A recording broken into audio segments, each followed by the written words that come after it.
Welcome to spring in the Appalachian Mountains where it rains all the time. Like all the time. I totally forget about these seasons. So it's just a great time to knock out some chores. Like I need to clean up the garage. I'm making a lot of food prep for the week. That is the key for me eating a healthy plant-based diet and eating all the food we grow. But I actually need to harvest some things, and it's pouring right now. I wouldn't say it's pouring. It is a very consistent rain right now. So I'm going to take you guys along. We're going to harvest some things. I'll show you what I'm making. But I wanted to show you something really cool first. Thunder is actually rare here.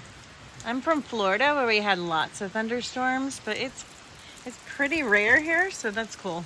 All right, before I go out into the rain, I shared on a video how I planted mushrooms here in the wood chips and on this side. This side's obviously more established. These are all berries, kiwi, those types of things. Over here, we're still getting established. This plant right here is anise hyssop came back. There's some blueberries, strawberries, but if you go real close, right there, those are mushrooms. Those are oyster mushrooms. So our plan is working. The gutters are clogged, I guess. They get clogged so fast around here. So it's dumping like right in that one spot. So hopefully it didn't mess up any other spawn, but I can't really do anything about that. It's just gonna be what it is. So oyster mushrooms. I'm gonna get a closer look once it stops raining, but they're tiny, but they're there. So that is super promising. And if there's some right there, I'm looking around because I bet there's some other places. I also saw mycelium spread all over on this side, and this side is the wine cap mushrooms.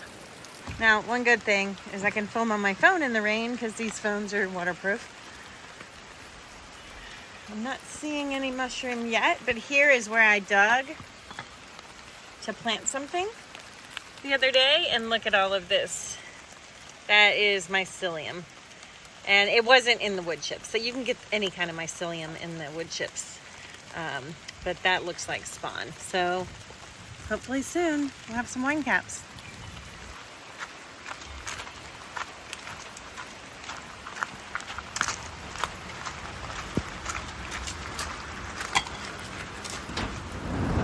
So I was gonna grab my good camera, but actually you won't be able to hear very much on that. So I'm just gonna film on my phone. I'm gonna show you what I've got started. And some things have been struggling to start. So I don't know what's going on with that. We're gonna do a big harvest, and I'm gonna leave you guys here in the dry, and I'll go out there and I'll show you what I'm gonna harvest. Okay, so Charleston, there's one coming up. The jumbo banana has not come up. I had to take the dome off because I'm getting this bacteria. It's like a web that creates, I don't have any to show you. When that happens, there's a little remnant of it here. It does kill the seedlings typically. So I'm not sure how much germination I'm gonna get on these. You can kill it with hydrogen peroxide. So I just mixed a dropper full of 12% hydrogen peroxide, this right here, into this sprayer with water, and I spray it on there. It won't happen with the domes off.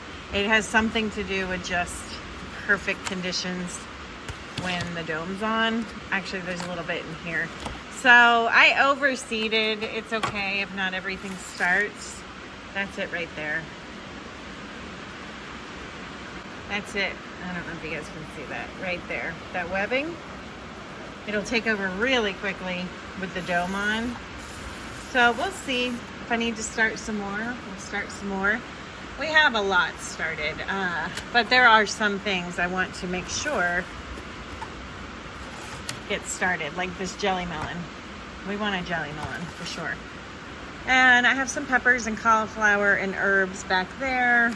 This, I have no idea. Oh, there's a good example. So I have some sort of bacteria. It's probably in these trays because I haven't cleaned them. And that's what it's doing. These are my sugar baby. None of the sugar baby have come up. So I don't know if these seeds are super old. So I'm not encouraged by that. A couple over here. This one's coming up. That one's coming up. I don't know what that is. It's not a sugar baby. Some sort of seed got stuck in there. So I'm going to leave the dome off. I don't know what these are. So I'm going to spray those. Put the dome on. And we're going to go give these some rainwater. Rainwater has nitrogens and things in it. Armenian cucumber. Oops. Well, I don't know where that is now.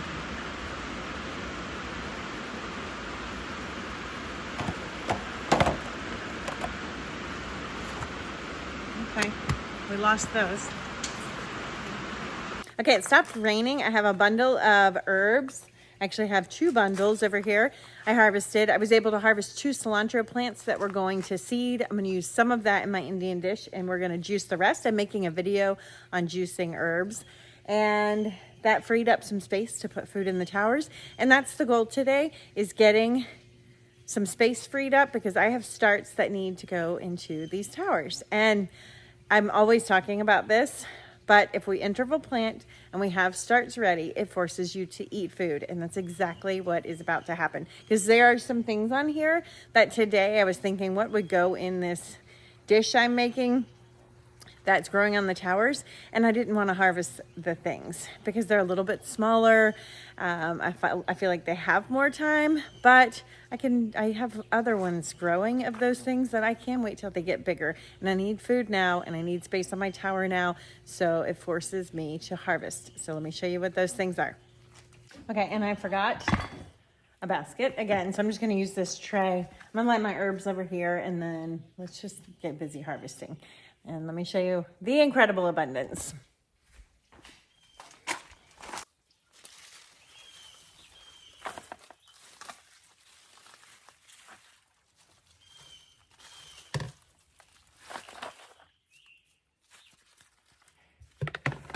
Just gonna leave this right here. And wow, guys, just wow. Just the food, it just grows and grows and grows. These are getting close to flowering. I need to harvest the purple lady bok choys this week. Really wanted to wait. One of my sons that loves stir fries out of town, so I'm trying to keep those. If it was sunny today and tomorrow, I would probably harvest them right now, but it's not, so I can wait a little bit longer. The Swiss chard, I mean, come on. These plants are just breathtaking, and I have so many things that need to be eaten. Look at that. I hand pollinated this one and that one, and you can see, and this one as well. This one did not take. So if you see it start to taper down and it's even starting to get a little bit yellow, that means it didn't pollinate. See, fat, skinny, that's not a good sign.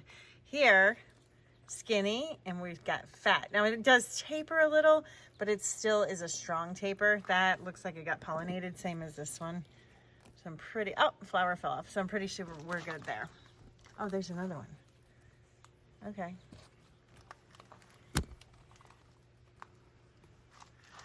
All right, here's what we need to harvest.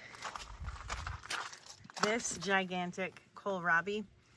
Kohlrabi will start to change shapes. They're very round. When they start to take this ovally shape, it's because they are thinking about making flowers. They are done. We have hit our peak and the party's over. So that's why I'm gonna harvest this one.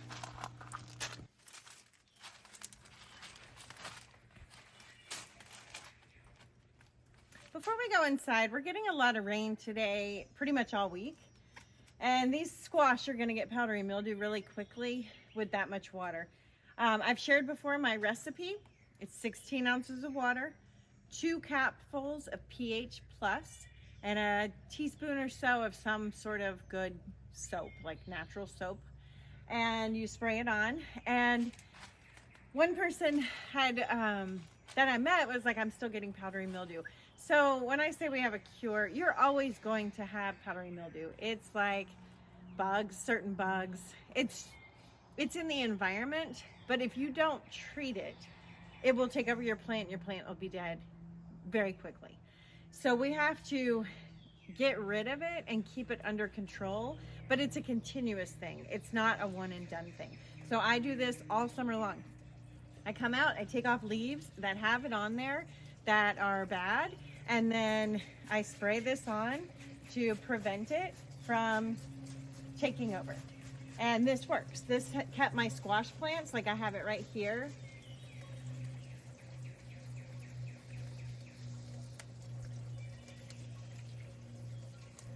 These 3 leaves have it. I also spray it on them before I throw them down to get rid of it.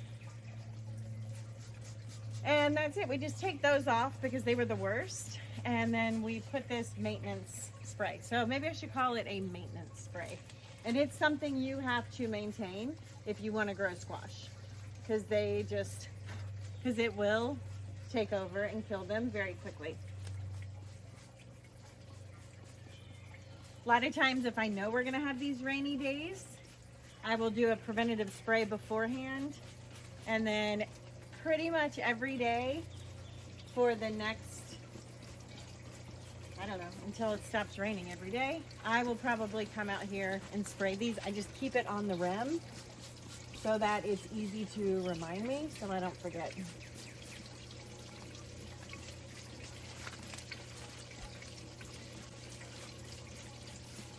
You don't want to do this in the middle of a Sunday. Do it towards the evening or on a cloudy day like today. It's fine because it can burn your plants up a little bit. And all we're doing, I don't use the pH negative because it's more acidic and causes more leaf burn. But all we're doing is changing the acidity of the surface where the powdery mildew lives. And it doesn't like that. Just the change in the acidic environment, even if it's making it more alkaline than acidic, just makes it not happy and it dies. But again, it's still in the environment, it's still in your plants, it's still around. So the minute it has the opportunity, it's going to pop back up.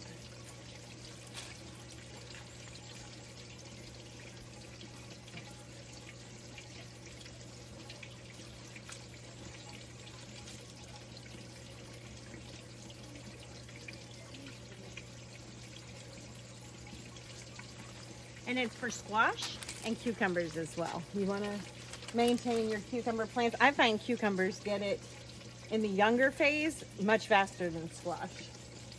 Okay, so I took out the kohlrabi and I'm actually going to go look for a couple of more of these because I did notice there are a few that are changing shape. So when you're kohlrabi, it's a very round vegetable. And when it starts to cone like this, I don't know if you guys can see that. Even the small one is starting to develop like a cone head, an egg shape. That means it's thinking about going to flower. And so we definitely want to get these off the tower because we want to eat our food. But that's like past the peak. That's when food's going to start declining in nutrition and taste and flavor when it starts to flower. So we definitely want to get these off. And I did notice another one that was doing that. I also have so many starts that need homes. So it forces us to do this. I took this out, recycled the rockwool and put in a kale.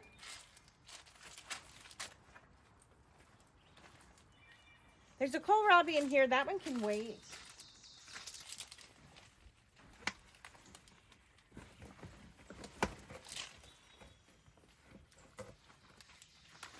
Okay, this right here, this was something I didn't want to harvest because I felt like it just had more time, and it's turnip. And I have a large turnip here. Actually, that one's big. These are so good. I might put these back in. I can't tell if they're gonna go to flower. These are small. So actually, I take it back. I thought these smaller ones were bigger than they are. And they're doing great. Oh no, that one's split.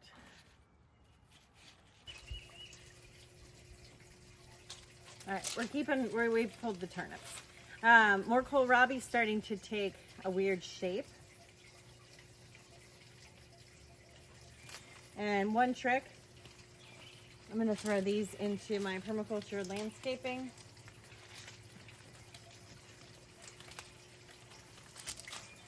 And I've got my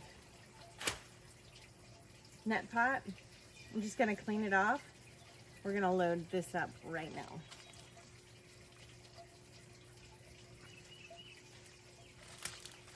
All right, I'm not sure what these are, some sort of brassica or cabbage, but they will do good. This tower gets a lot of sun on this side. You want your brassicas and things to get really good sun. That's what's going, especially if it's like a broccoli or cauliflower, that is what is going to help it get big. Okay. Anything else we want to harvest?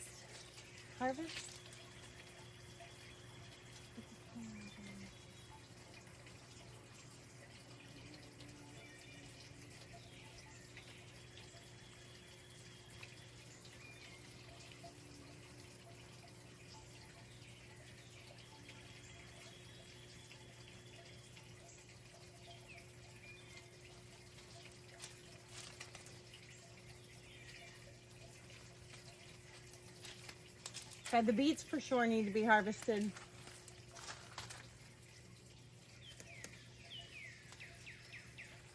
A couple of green beans. I'm just gonna dip these in hummus. I've been coming out here and getting these. I made a lima bean hummus and it's one of my favorite snacks. Okay, I think that's it.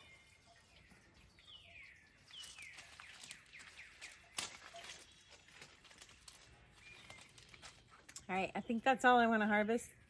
Let's head inside. I see a lot more things I could harvest, but they're not going to line up with this particular meal. So I was trying to think of anything else that does line up with this meal.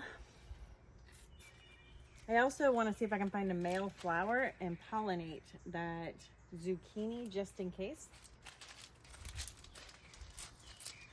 But I don't see one of those either. Okay.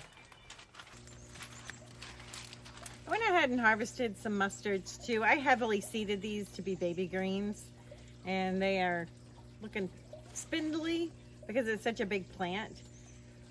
Some will just start to get really big. So these are ready. These will go in our dinner. Oh, all right. So we've got that. My herbs for my juicing video. If you want to know why you should juice herbs, this giant leaf.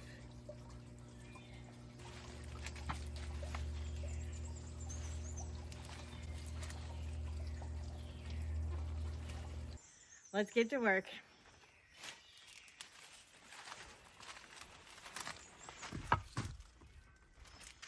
Okay, welcome to the kitchen. And I've always said, like, if I don't invite you in with it a mess as it is, then you'll never come in. So this is our kitchen. This is what it looks like to grow and eat and buy in bulk from farms and co-ops. It means there's food everywhere. And it's always kind of a mess. So I use a lot of bins and things. I just peeled all my tangerines. I got a good deal on these tangerines in bulk. And I'm making a video on juicing herbs. And I love to juice tangerines and herbs. And then back here, we're making our Indian dish. I'm not going to give you a recipe because I don't have a recipe for this. I just use these packets.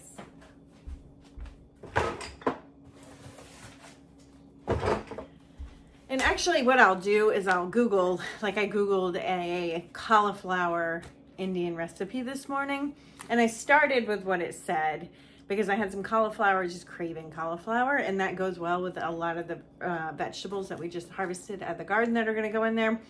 So I did all the Indian spices and all the things it said. And then I add in like these Indian seasoning packets that make it really delicious. And I added coconut milk, and right now it's really soupy. I added some black lentils, and I do this all the time. It's just something I know I like, and when I'm really, really hungry or I'm craving, I will migrate to this dish, and it keeps me from eating other things that are not so healthy. So I also make treats too, because if you eat just vegetables, and I don't eat a lot of grains, I don't eat a lot of breads or pastas. I'm not afraid of those things. I'm actually soaking some buckwheat right now to make like a Mediterranean tabbouleh that I add with hummus, and I like those kind of things. But I just like that whole pot. I'm not even going to eat it over rice. It's just vegetables in a base. And so sometimes that can leave you with like cravings, like I might crave a chip or something crunchy. So I will take my sourdough discard, which is just your sourdough when it's gone flat. And I bread vegetables. I do this a lot with peppers over the summer, and lightly fry them in avocado oil and just make a nice little crunchy, crispy snack. And you don't eat a ton of them, not eating like huge fried meal, but it makes for just a nice little crunch to go with a meal, to have that savory thing for me. That just really helps. But I want to show you guys this. I found these at Trader Joe's, and I don't love them. They're not, or I love the pepper. I don't love that they're in plastic, because these plastics leach onto food.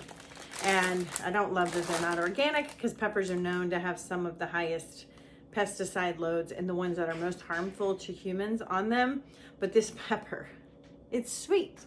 And it was so incredible. So I bought these so I could get the seeds, and I am eating them. I wash them really good in baking soda. I'm actually gonna take them out of this plastic. Wash the rest of them. I washed the one I ate and store them in the fridge, not in the plastic. But it's a gamble when you do this, because this pepper could have been pollinated by a different pepper that they're growing. But they said they were grown in a greenhouse. And typically if you're selling, like the company's selling one type of pepper like this, and that's their brand, then the chances are that it's going to be pollinated with the right pepper. And I should be able to get these pepper plants by starting the seeds from the pepper. So that's what I did. I got these out. I'm gonna let them dry out a little bit, and I'm gonna plant these, and we're gonna try and grow our own rustic sweet pepper, because these are so good. They really are spectacular, because they're not like a bell pepper flavor. I don't know how to describe it. It's like the flavor of a hot pepper without the hot. And hot peppers have the most incredible flavor. So that's what we're doing with those. Okay, and here is all the workings of things happening. Soaking some buckwheat. We're gonna make a tabbouleh. That's what the tomatoes are for. I'm gonna juice these stems. This is some arugula I ate, and those were the stems. I like to not waste those. I'm doing my juice. There's food. This is how we roll when you eat real food. And then this is the Indian dish. So it's been going for a while. It's a bunch of spices, water. The things I put in here so far are some peas that I wanted to use up, some tomatoes from the garden, onion, and cauliflower. And then the rest will be from what we just harvested. And I did black lentils in here. And it's really good so far. Very, very hearty. Nice spice, nice sweetness.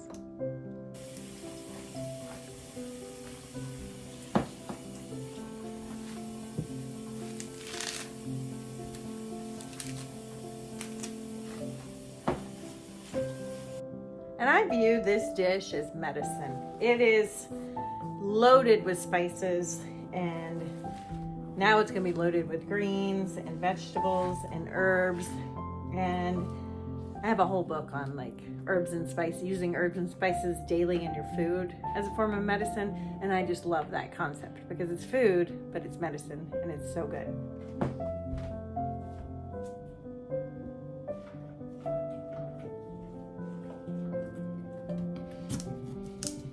So kohlrabi needs to be skinned, and it's gonna be tough down here. Actually, it wasn't that bad. Ooh, just look at that, it's so crispy. So I'm just gonna peel it with my knife.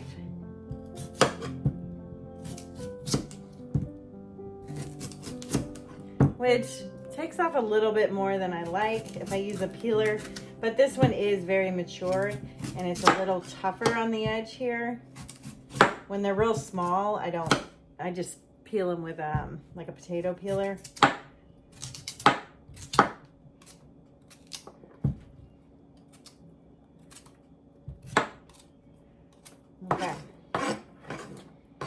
Now we're just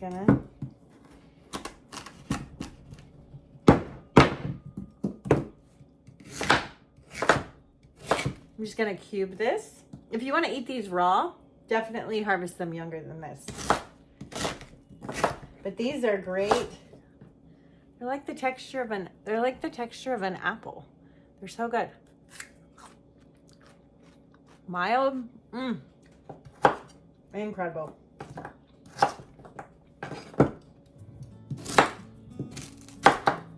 No bitterness, no spice, so mild. These are gonna be amazing in this dish. All right, let's prepare our turnip.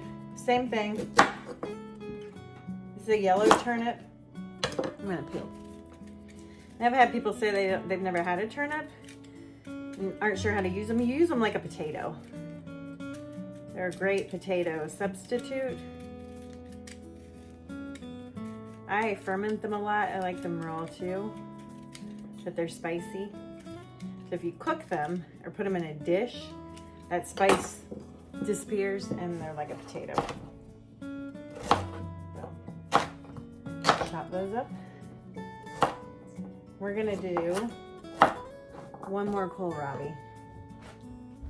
Okay, I'm not gonna do another kohlrabi because I want to shred and ferment. I wanna make a sauerkraut with the rest of them and the greens.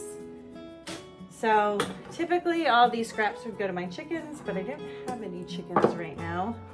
So I don't have my worm compost up. Okay, so we're gonna get these into our pot.